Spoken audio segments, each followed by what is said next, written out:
안녕하세요. 일병채의 여행수다입니다. 오늘 주제는 미국의 화폐 단위와 이 미국 지폐 1불부터 100불까지에 게재되어 있는 인물에 대한 설명을 좀 드릴까 합니다. 미국은 기본적으로 화폐가요 1센트, 10센트, 25센트, 1달러, 동전이 이렇게 구성되어 있습니다. 보통 이제 저희가 1센트는 그대로 센트라고 하고요, 5센트는 니끌이라고 합니다. 그 다음에 10센트를 다임이라고 합니다. 25센트는 4분의 1이니까 쿼럴이라고 저희가 쓰죠. 그리고 1불짜리 지폐도 있지만은 동전도 있어요. 그 다음에 지폐는 1불과 2불, 5불, 10불, 20불, 50불, 100불 이렇게 구성되어 있습니다. 그 중에 10불과 100불짜리에 나와 있는 이 두 인물은 대통령이 아닙니다. 나머지 지폐는 모두 대통령입니다. 1불은 이 전 시간에 조지 워싱턴 대통령에 대해서 제가 설명을 드렸습니다. 자, 오늘은 2불, 5불, 10불, 20불, 50불, 100불에 대한 인물에 대해서 설명을 좀 드릴까 합니다. 2불짜리는 미 적폐공사에서 소수 한정된 발행을 했어요. 그래서 보편화되어 있지 않다 보니까 그 지폐에 대한 가치가 높습니다. 그래서 혹시 여러분들이 2불짜리를 갖고 계신다면 소장해 두시는 게 좋습니다. 나중에 그 화폐 가치가 50불 이상의 값어치를 할 겁니다. 그래서 2불짜리에 나와 있는 인물은 누구냐면 3대 대통령인 토마스 제퍼슨이라는 인물입니다.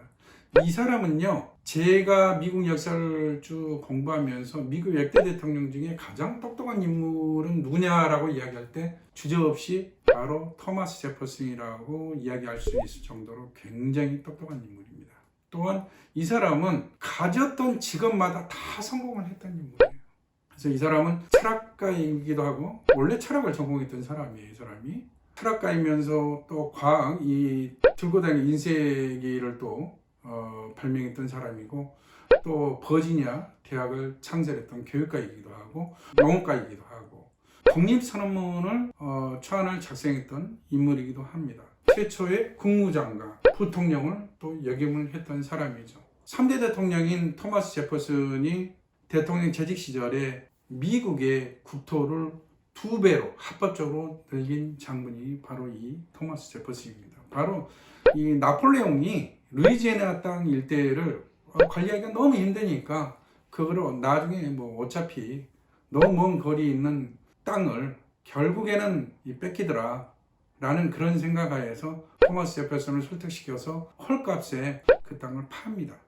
그래서 이 토마스 제퍼슨이 루이지애나 일대의 그 땅을 사들이면서 국토 면적을 2배로 넓히게 된 장군이기도 합니다. 또한 이 토마스 제퍼슨은 농업을 주창했던 사람이기 때문에 바로 미국의 양대 정당 중에 하나인 민주당의 창시자라고 볼 수 있습니다.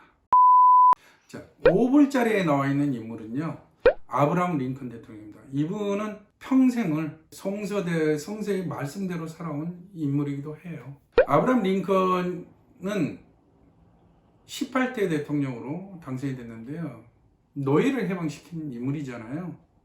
근데 실은 많은 사람들이 이분이 노예를 해방시켰다고 생각하는데, 실은 아브라함 링컨은요, 노예에 대해서 전혀 관심이 없었어요. 왜냐, 이 사람은 이 미국이라는 나라가 남북으로 쪼개지면 이 나라는 망한다라고 생각을 했기 때문에 어떻게든 이 나라가 둘로 쪼개지는 걸 원치 않았어요. 그래서 나중에 북부의 대다수의 사람들이 노예제도에 대해서 반대를 하는 그 입장 표명을 함으로써 남북전쟁이 벌어진 거죠. 남북전쟁이 왜 벌어졌을까요? 북부 지역 사람들은 보수를 통해서 들어왔던 사람들은 청교도인들이에요. 그래서 청교도인들은 종교적인, 도덕적인 그런 개념 자체가 굉장히 스틱한, 강한 면모를 지닌 그 집단들이란 말이에요. 도덕적으로 안 맞잖아요, 노예제도가. 그래서 그 사람들은 반대할 수밖에 없었고, 또 한 가지 이유는 뉴욕 북부 지역은요, 다 자갈밭이에요. 그래서 실은 노예가 필요한 그런 노동력을 많이 이용하는 그런 게 없었어요. 그렇지만 남부는 목화가 재배가 되면서 노동력을 굉장히 많이 요구했거든요. 노예제도에 대해서 찬성할 수밖에 없는 그런 상황이었단 말이에요. 아브라함 링컨의 가장 큰 치적은 자기의 최대의 정적을 자기 사람으로 끌어들인 인물이에요. 어떻게 끌어들였냐면요. 이 사람 최대 정적이었던 사람이 부통령인데, 이름이 갑자기 생각이 안 나는데, 이 사람이 상원의원에 아브라함 링컨이 대통령이 당선돼 가지고 국회에서 연설을 하러 딱 단상에 올라가는데, 한 상원의원이 아브라함 링컨을 보면, 저기 링컨 각하 내 신발 한번 보시라고 딱 가르치면서 이야기를 하는, 신발 좋은데요? 근데요? 라고 하니까, 이거 당신 아버지가 이 신발을 이렇게 아주 튼튼하게 잘 수리해서 줬다고. 그러냐고. 그러면 나중에 혹 그 신발이 또 떨어지거나 그러면 꼭 나한테 부탁하면 내가 우리 아버지한테 좀 더 튼튼한 신발을 수리해서 줄 수 있도록 내가 부탁을 하겠다 라는 이야기를 했어요. 다른 사람 같으면 말도 안 되는 거죠. 그 집안을 아주 모욕하는 그런 발언이었는데 그것을 그런 식으로 자연스럽게 넘긴 거예요. 그래서 나중에 최대의 정적이었던 그 사람은 부통령 자리에 앉혔던 인물이 아브라함 링컨이에요. 링컨 대통령은요, 저처럼 돌아서면 깜빡깜빡을 잘했던 인물입니다. 그래서 이 사람이 일리노이 주주에서 변호사 생활을 할 때 제일 큰 문제가 뭐였냐면, 꼭 어떤 최후 변론하는 정말 중요한 법정에 갈 때 중요한 서류를 깜빡 잊고 놔두고 가는 거예요. 그래서 어느 날 하루는 정말 중요한 그 변론을 위한 그 서류를 가지고 왔어야 되는데 깜빡 잊고 간 거예요. 그래서 깜빡 준 거예요. 나중에 변호사 사무실에 와가지고 나는 왜 이러지? 그래서 모자를 자기도 모르게 행거에다 딱 걸어놓고 딱 앉으려는 순간 그때 갑자기 생각나는 거예요. 이야, 그렇지. 앞으로 내가 이 모자에다가 모든 서류를 다 넣으면 되겠다 라는 생각을 하게 되면서 그 이후부터는요, 여러분들 링컨의 모자를 자세히 한번 보세요. 키가 상당히 커요.